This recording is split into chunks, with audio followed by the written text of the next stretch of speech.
A Humberto lo conozco a fines de los 70.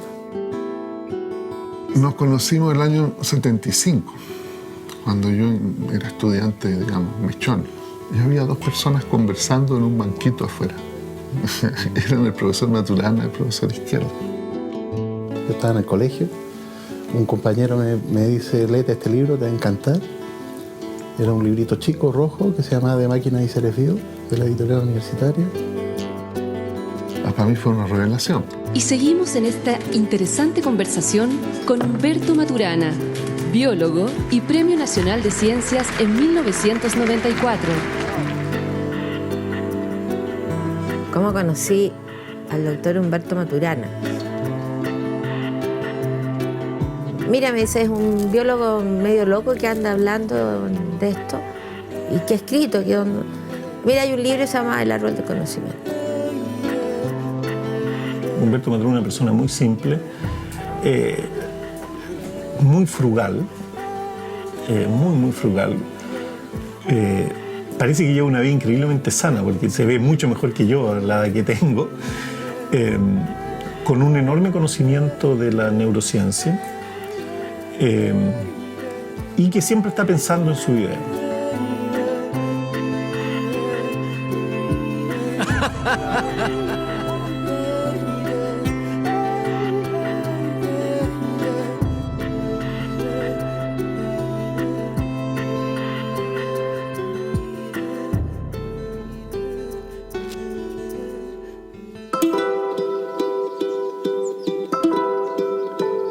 El cambio cultural implica cambiar el modo de sentir que generamos con las conversaciones que hacemos. Una conversación de discriminación y de competencia. Mamá ha preparado jugo. Dice, niños, vengan, el jugo está listo, vengan, y vienen todos corriendo.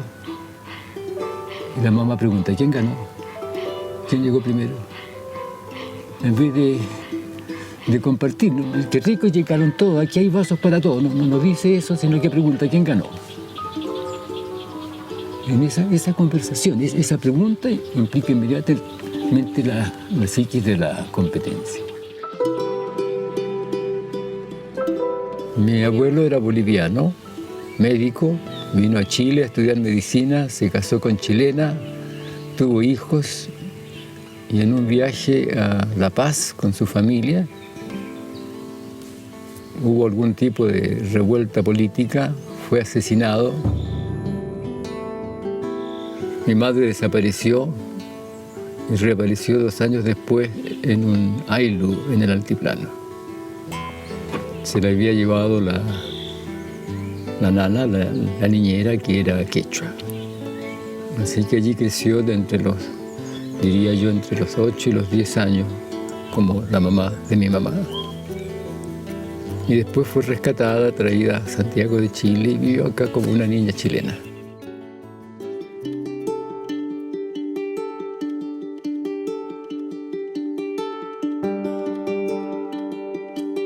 Y yo le pregunté a la mamá, muchos años después, qué era lo más importante para ella que había aprendido como niña india. Y lo pensó un momento y me dijo a colaborar y compartir. Ahora eso parece trivial, pero no es para nada trivial, porque la actitud fundamental entre nosotros no es colaborar y compartir, sino que competir. Sobre todo de apropiación, los niños en el cumpleaños, los regalos, mis regalos. Entonces la mamá contaba cómo los niños, cuando venían los hombres con cosecha y traían cosecha, entonces corrían a ayudar, a participar en todos los quehaceres de la casa, o sea, era colaborar y compartir. Yo aprendí, me imagino, a ser un niño como ella había sido niña. O sea, participar en todo en la casa, en todos los quehaceres y aprender a hacer de todo. Nosotros éramos una familia muy modesta. El mundo de los juguetes no era como ahora. Uno se hacía su juguete, yo me hacía mi juguete. Y uno se entretenía consigo mismo, en cierta manera.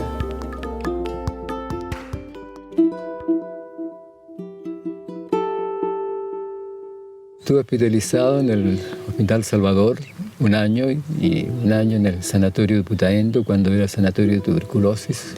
Entre el 47 y el 49 yo estuve enfermo del pulmón en reposo, esencialmente. Y eso es como un año de retiro en solitud.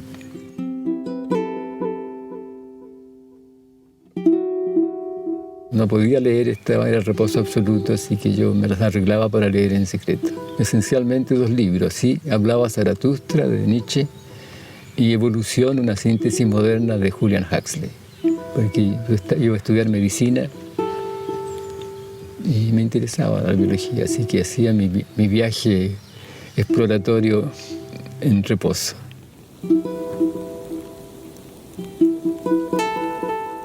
Mientras estaba enfermo del pulmón, me enojé con Dios.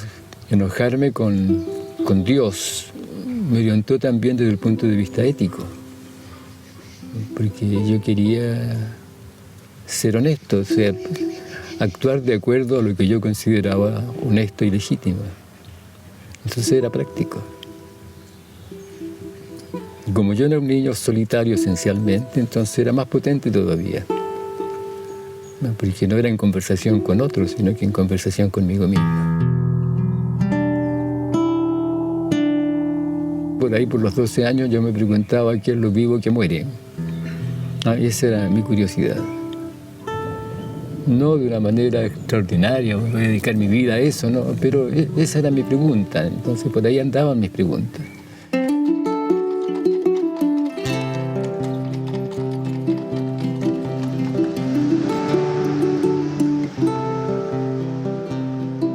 Yo quería dedicarme a la biología, pero en Chile no había modo de estudiar biología en términos de biología. Uno tenía que estudiar una profesión, poder ser profesor de biología, médico veterinario, médico humano. Entonces decidí estudiar medicina. Recuerdo, por ejemplo, que una vez los alumnos nos reunimos, creo que éramos el primer año de medicina, en 1950, a declarar nuestras identidades políticas. Y en algún momento nos preguntamos ¿por qué estudiábamos medicina? Y fue interesante la respuesta porque, salvo uno, todos contestaron de una manera u otra que querían devolverle al país lo que habían recibido de él.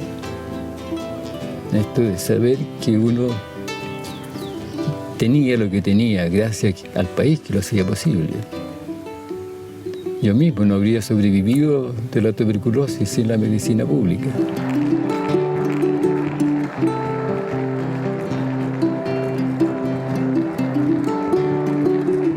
Y estudié medicina hasta que fui invitado por un profesor a que fuese a Inglaterra a estudiar anatomía.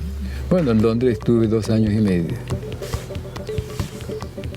pero nunca fui aceptado como alumno en el University College.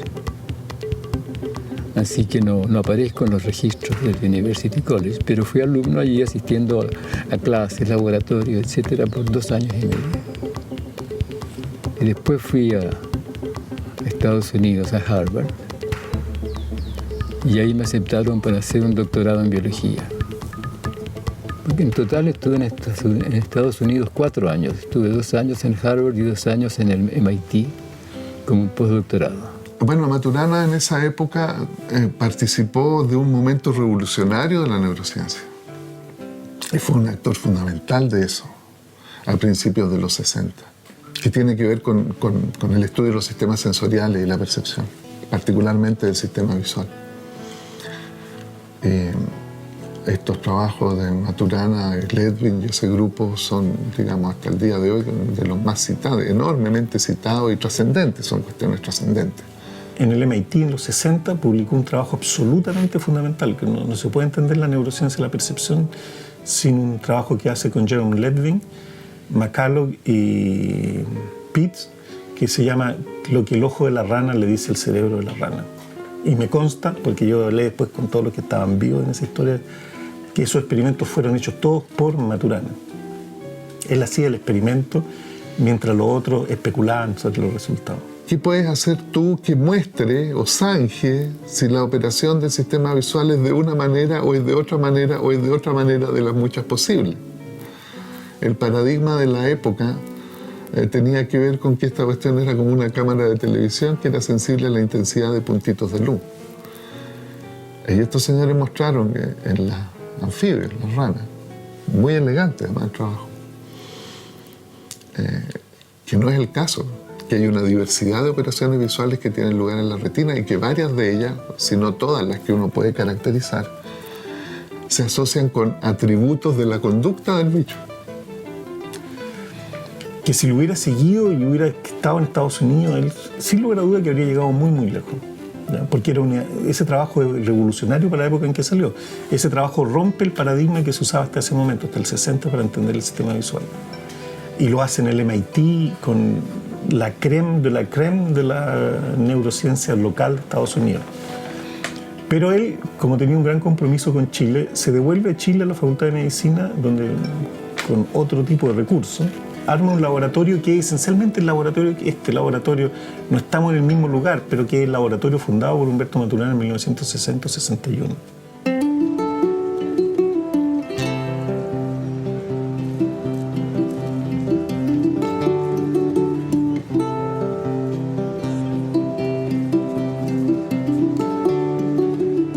Ahora, ¿por qué regresé a Chile? Porque yo era chileno. Y quería hacer en Chile mi trabajo. O sea, tenía sentido para mí ser chileno. Había recibido todo de Chile.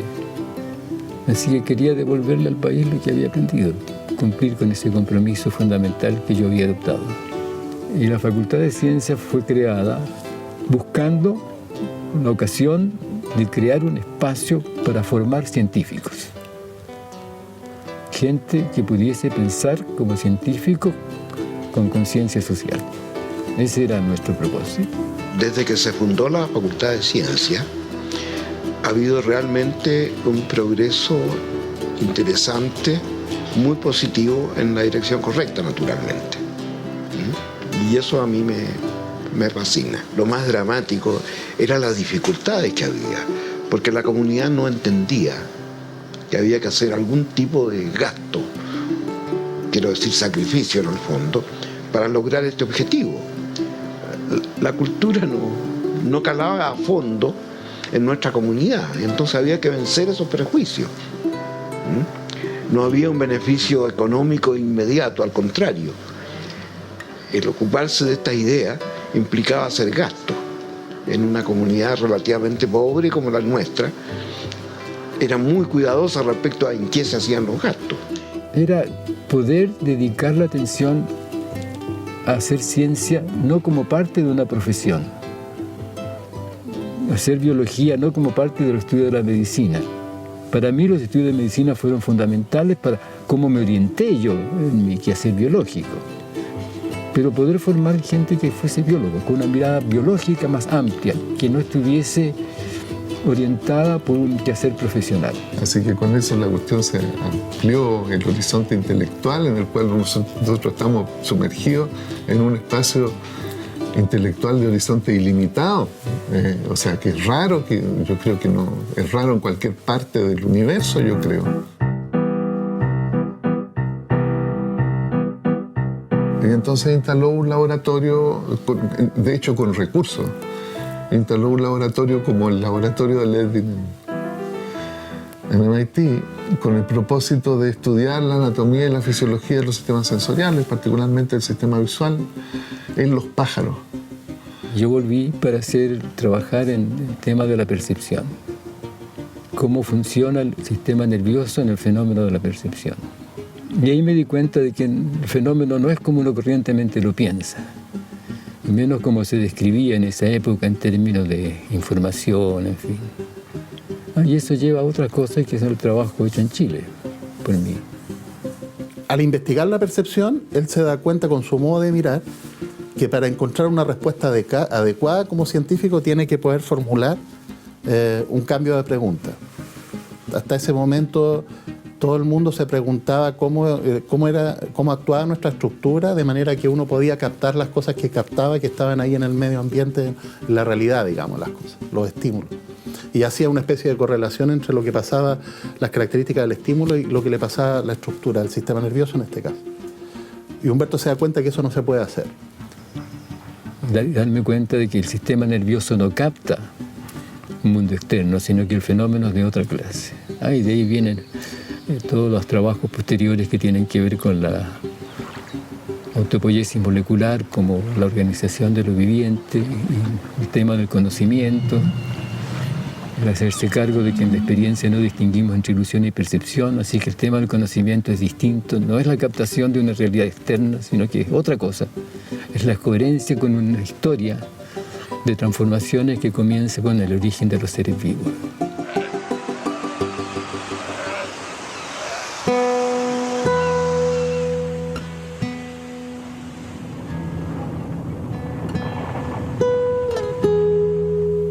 La pregunta corriente era por la vida. ¿Qué es la vida? Y yo me di cuenta en el intento de contestar esa pregunta que la pregunta no podía ser contestada hablando de la vida, pero sí podía ser contestada hablando de los seres vivos. ¿Qué es un ser vivo? Es distinto a qué es la vida. La vida es una entelequia, una concepción, es el resultado de algo. Pero el ser vivo es un ente que opera de una cierta manera en el cual uno dice, está vivo. ¿Qué es aquello que uno señala cuando dice que está vivo? ¿Cuál es esa dinámica? Y eso me lleva a mí a la noción de la autopoiesis molecular. Pero Humberto empieza a explorar, a salirse y se transforma en una persona de vanguardia, un loco para algunos. Teniendo el observador, la biología del conocimiento se llama, en su primer momento neurofisiología del conocimiento, él puede explicar recién entonces lo vivo y formula la autopoiesis. Y eso es a lo que hace referencia a la palabra, o las dos palabras, autopoiesis molecular. Autopoiesis, producción de sí mismo, como un sistema molecular discreto. Para todos fue una sorpresa que la idea sobre organización biológica, que lo que se llama autopoiesis, se usen en filosofía, en teoría del lenguaje y en cómo funciona la sociedad. Así que es realmente el científico chileno más citado, sin lugar a dudas. Es que el organismo está en el presente. Él actúa en el presente, no actúa en el futuro. Este animal que está aquí, no encuentra comida y se viene para acá, no está funcionando como nosotros pensando, este es un futuro. Acá en el futuro voy a encontrar comida. Se mueve para acá siguiendo algo que tiene que ver con su sensorialidad, con su olfato, con lo que ve, con lo que oye. Nosotros podemos decir, yo pensé que en el futuro iba a encontrar otro, y yo invento un cuento en mi presente de lo que va a pasar en el futuro, pero los animales no hacen eso.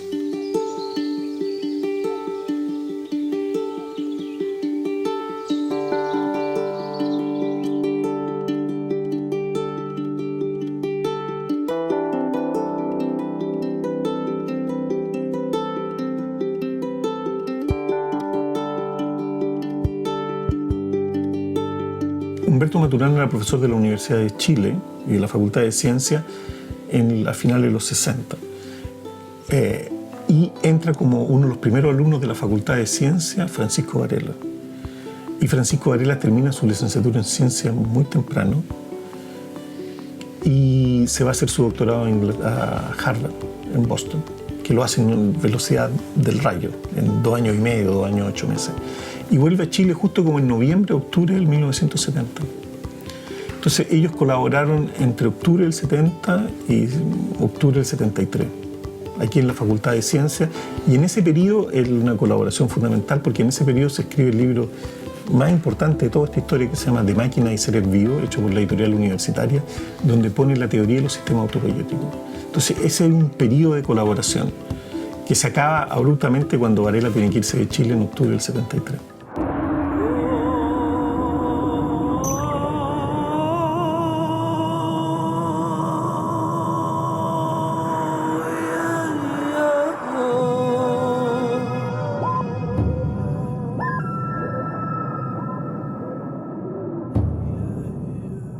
el tema del poder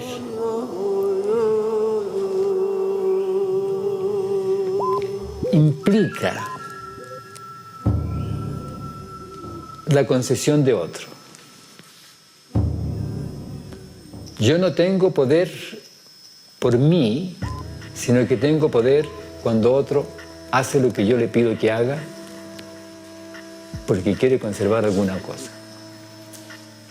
Para evitar un castigo, un abuso, para conservar el postre, el niño, lo que quiera que fuera. Entonces, pero el poder es una fuente de adicción, porque es rico que lo sirvan a uno. Es rico que las otras personas hagan las cosas que uno quiere. Y las adicciones generan ceguera. Dejo inmediatamente de ver al otro o a la otra. Entonces genero dolor.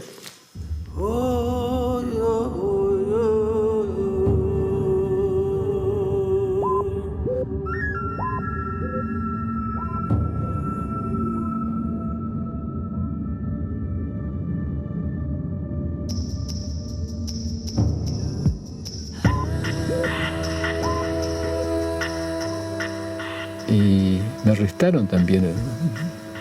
Fui arrestado por allá por el 76. Esto no lo he contado mucho, pero así pasó. Me llevaron a un recinto ahí en Tres Álamos.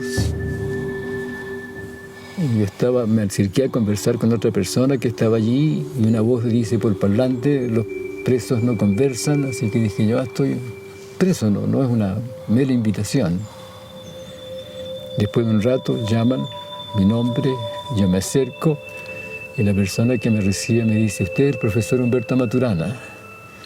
Y yo digo, sí, y pienso, seré profesor aunque me maten a palos. Y había era 3 personas, yo me siento y digo, ¿en qué he violado la declaración de principios del gobierno militar de modo que ustedes me arrestan y me traen aquí para interrogarme?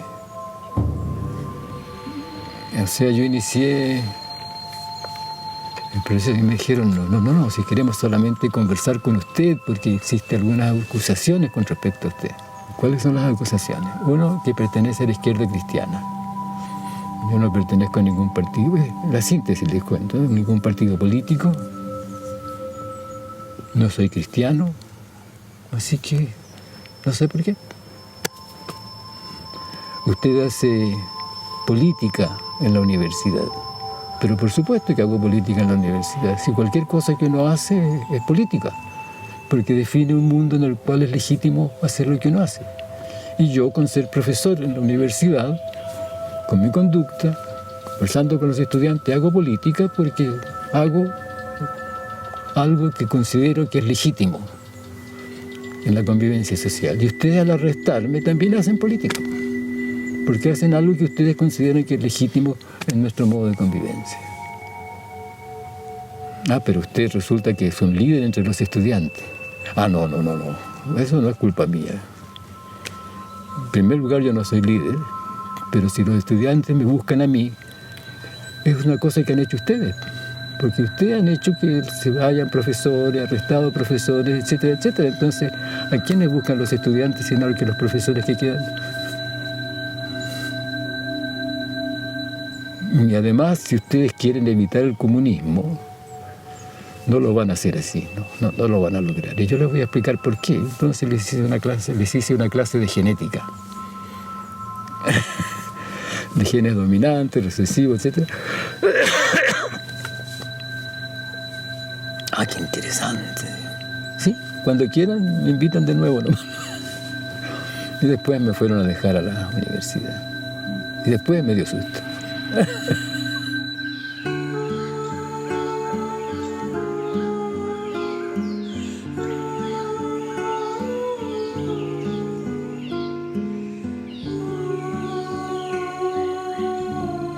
Para mí el ser docente fue una cosa magnífica, porque yo tenía un auditorio de personas inteligentes y libres para pensar, porque no estaban atrapados todavía con ninguna doctrina. aunque podían tener doctrinas políticas, filosóficas, pero no estaban atrapados, estaban abiertos a escuchar. O sea, tenía un espacio de interlocución maravilloso. Y en la vida del laboratorio, cuando participaba en el laboratorio y hacía experimentos y todo, era siempre muy bueno tenerlo. A mí me enseñó a operar palomas. Yo sé operar todo lo que yo sé de cómo abrir el cerebro de las palomas y todo, me lo enseñó Humberto Maturana en 1980. Cuando Varela vuelve a Chile, contratado por la Facultad de Ciencias, y reimpulsa el laboratorio de Humberto Maturana en aspectos técnicos de neurociencia. Cuando en un trabajo con Francisco y con Jorge Podosí y otros colaboradores de él, desarrolla la visión de la deriva natural o reescribe una comprensión de la evolución distinta a la de Darwin, que se llama deriva natural, que es el cuarto hito. Y ahí escribe un segundo libro, que es un libro de divulgación, que es el libro El árbol del conocimiento.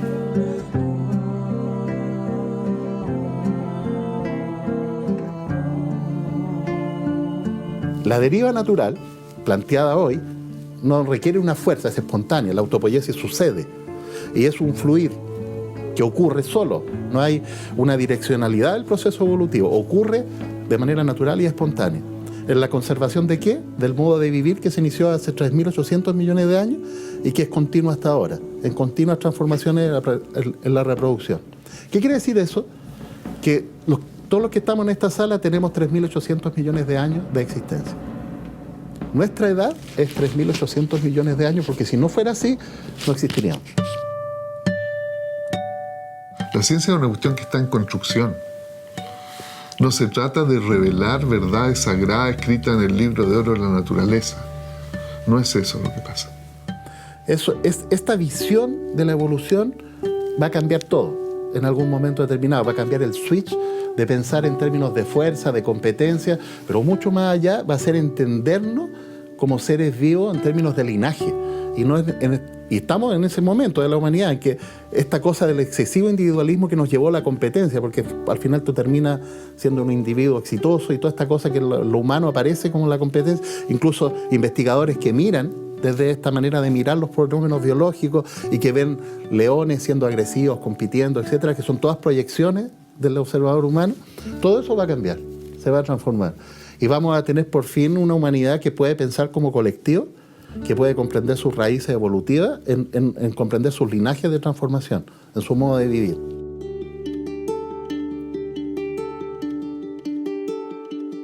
Tenían distintos nortes. Humberto Maturana quería seguir explorando las consecuencias como éticas de su resultado, mientras que Francisco Varela, sin lugar a dudas, quería hacer ciencia, neurociencia del primer nivel, así competitiva, dura, con decimales, y es por eso que se va a Europa, se hace un fellowship de la Fundación Humboldt y se va a un laboratorio top con Wolf Singer, donde de ahí sale la teoría de que el sistema nervioso está en eventos sincrónicos, y en eso trabajó como 20 años, hasta su muerte.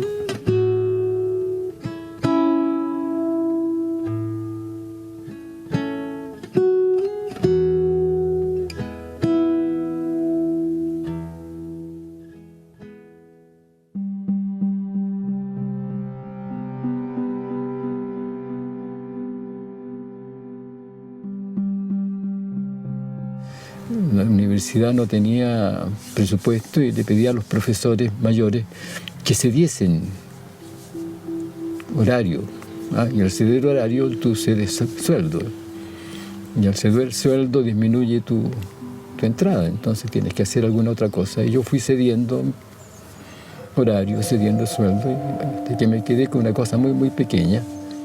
Humberto, para poder hacer todo lo que había hecho, había tenido que pasar su cargo como profesor para compartir horas y por lo tanto sueldo para colaboradores, y se había quedado con unos exiguos medios económicos, y la Universidad de Chile lo había dejado completamente abandonado. Su laboratorio era una barraca de madera. Y yo entré a la Facultad de Chile en 1976, y el país era muy gris, no había recursos, era muy complicado hacer cualquier cosa. En la Universidad de Chile no se había ido mucha gente. Yo creo que como una cosa de sobrevida académica, Maturana no podía competir en esa época con laboratorios de neurociencia. Realmente el desnivel tecnológico que había era gigantesco. En ese laboratorio ocurrió lo siguiente: después de los tipos 82, 83 hubo una diáspora y todos mis compañeros que estábamos activos se fueron. El laboratorio se quemó, el laboratorio antiguo desapareció en el año 2006.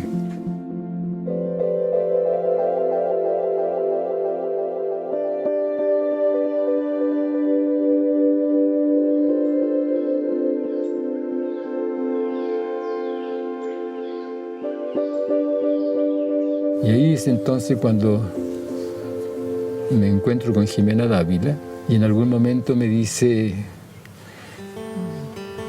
profesor, doctor, no me acuerdo cómo me lo dijo, me dice, he hecho un descubrimiento. Que en mis conversaciones me di cuenta que todo dolor y sufrimiento por el cual se pide ayuda relacional es siempre de origen cultural. El abuso, de alguna manera, ha sido validado por la cultura. Y estas personas viven un dolor continuo que a veces llega a ser tan intenso que buscan ayuda.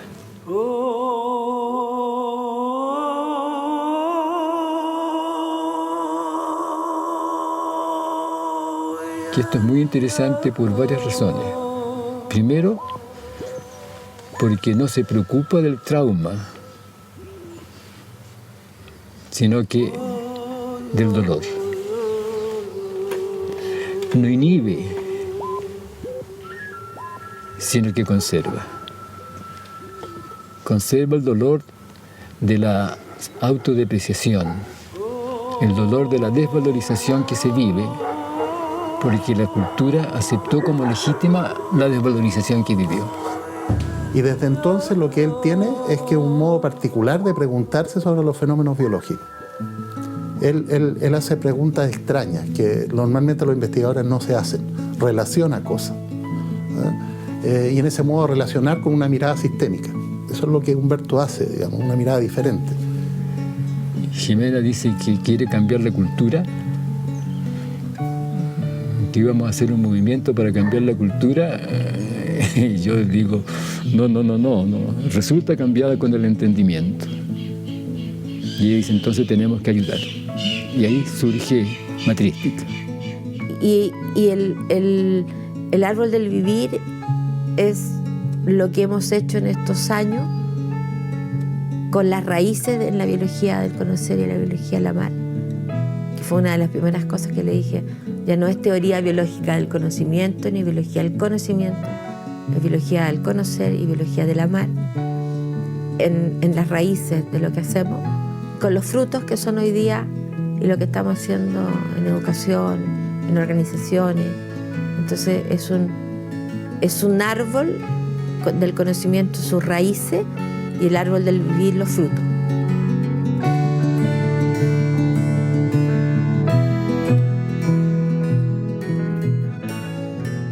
Yo pienso en ese momento, cuando Jimena me cuenta lo que ella había descubierto, de lo que ella se había dado cuenta, que es distinto de Freud.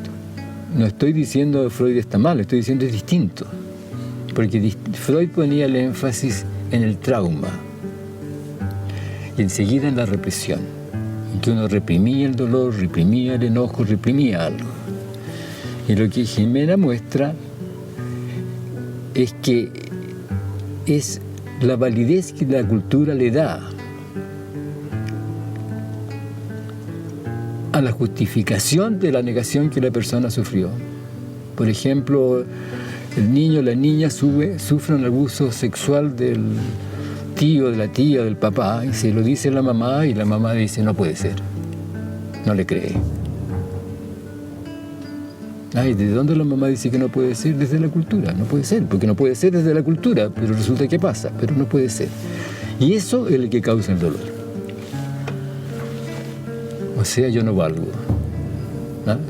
Yo soy de mala calidad, yo estoy mintiendo, cualquier cosa que sienta el niño o la niña, y eso lo conserva, y lo conserva viviéndose día a día en que yo no valgo, yo no tengo dignidad. ¿Y cómo lo sé? Porque la mamá no me creyó, o sea, quiere decir que yo no valgo.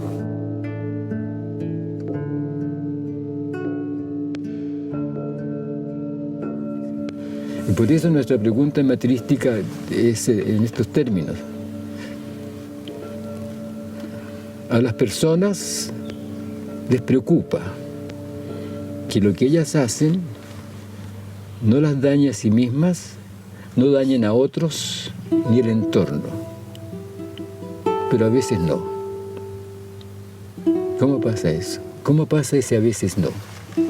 Cuando en el fondo todos queremos tener una conducta ética con conciencia social y ecológica. Y a veces no. Y ese ha sido nuestro tema de estudio, de reflexión e investigación en matrística. Y ustedes pueden ver en el cine, de toda la tremenda diversidad que hay en el cine, pueden ver situaciones que muestran claramente eso. Cómo el afán de tener éxito en una pareja, por ejemplo, resulta que sin querer este hombre, porque en este caso las películas usualmente son de hombres, pero también puede ser una mujer, esta mujer o este hombre, cualquiera que sea, digamos actualmente puede ser los deseos profesionales de la mujer o del hombre, está lo mismo. Esta persona que lo que quiere es éxito, y el éxito implica obtener ciertas cosas que pueden ser fama, pueden ser dinero, lo que quiera que fuere, que cuando él busca el éxito lo busca para el bienestar de su familia, pero en el proceso de obtener el éxito la familia desaparece. No es que desaparezca, que se mueran, deja de ser vista. Los hijos no son escuchados por los padres, el esposo no es visto por la esposa que está teniendo fama como actriz o como lo que quiera que fuere. Y las parejas se rompen por eso.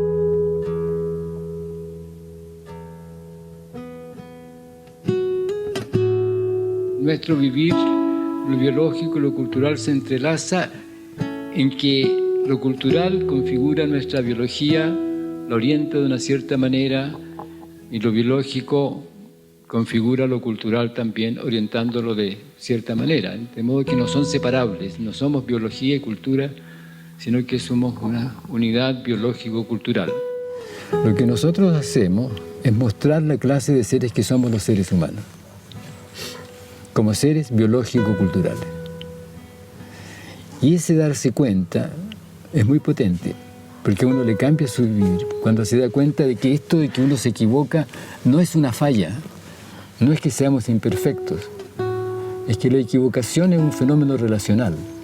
El error es un fenómeno relacional. Yo vivo algo como válido y después pienso en relación a otra experiencia, que si yo le creo a esta experiencia nueva, lo anterior no era válido, sino que fue un error, una ilusión, una equivocación. Y eso cambia todo.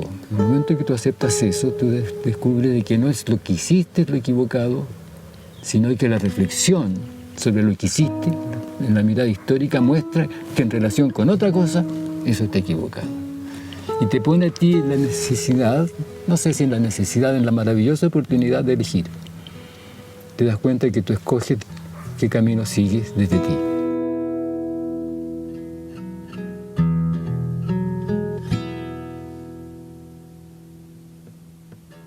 Y te das cuenta que si no conversas con los otros no puedes generar un mundo común. Entonces te encuentras con el respeto. Y te vas encontrando con la democracia. Convivir en la colaboración, en el mutuo respeto, en la equidad, en la ética social, en la reflexión, en la conversación, en el deseo de estar juntos. Y además que lo que hacemos es contagioso. Cuando uno se contagia con el virus de la reflexión, yo digo, hay que polinizar, porque esto es contagioso.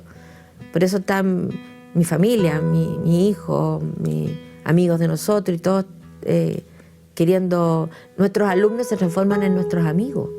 Entonces tenemos representantes en distintas partes que les cambió su vida cuando empezaron a entender que somos seres amorosos y de que no es la búsqueda de la felicidad afuera, sino que es estar en el centro del bienestar, en el respeto por uno mismo, desde uno mismo. Entonces ha significado para todos un cambio de mundo.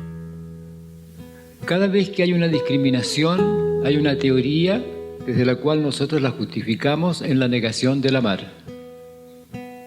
Fíjense qué potente eso. Nuestras teorías nos sirven para justificar y para negar.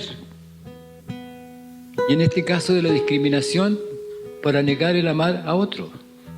Puede ser una discriminación por color, por estatura, por conocimiento, por edad, por conducta. Y si escuchamos, preguntando por qué discriminas, te van a encontrar con una teoría que justifica el no ver al otro. Pero si nos damos cuenta de eso, podemos escoger.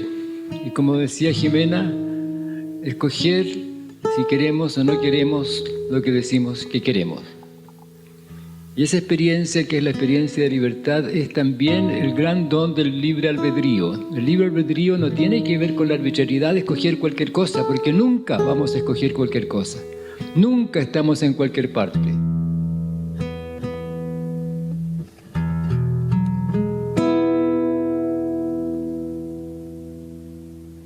Lo que pasa es que la gente del mundo tradicional, por así decir, hegemónico, también mira para el lado.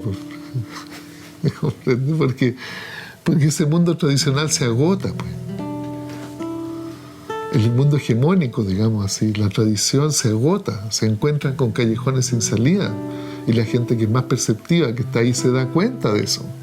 En este momento, esta visión clásica de la evolución, de la selección natural como el único mecanismo evolutivo, digamos así, está muy acosada desde distintos ámbitos de la biología. Entonces nuestro problema como comunidad es que a veces no conversamos, muchas veces no nos entendemos. ¿Y por qué no conversamos? Porque tenemos ideología. Estamos aferrados a cierto modo de pensar sobre los cuales no reflexionamos.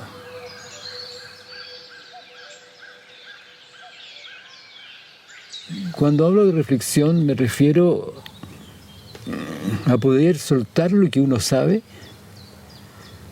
para mirar los fundamentos desde donde uno piensa que sabe lo que sabe. Desde donde digo yo que esto que estoy diciendo es válido. Esa es la reflexión. A preguntarse por dónde estoy, si me parece bien el estar donde estoy. ¿Me gusta lo que hago o no me gusta lo que hago? Eso tiene que ver con la cosa de la mamá, cuando nos dice: niños, las cosas no son buenas ni malas, las conductas no son buenas ni malas. Es responsabilidad de cada uno saber cuál es cuál en cada momento, oportuna o inoportuna. Entonces, esa es la historia, una apertura que empieza en la infancia, sí es cierto, pero uno no sabe en ese momento qué es, hasta que después se encuentra con que tiene algo que es una cosa especial, el poder preguntarse, poder reflexionar. Y todos los niños estamos expuestos a eso, todos podemos reflexionar, si tú haces una reflexión que resulta interesante y que no lo inventa uno, es la circunstancia histórica en la cual uno se encuentra. He dicho eso todo.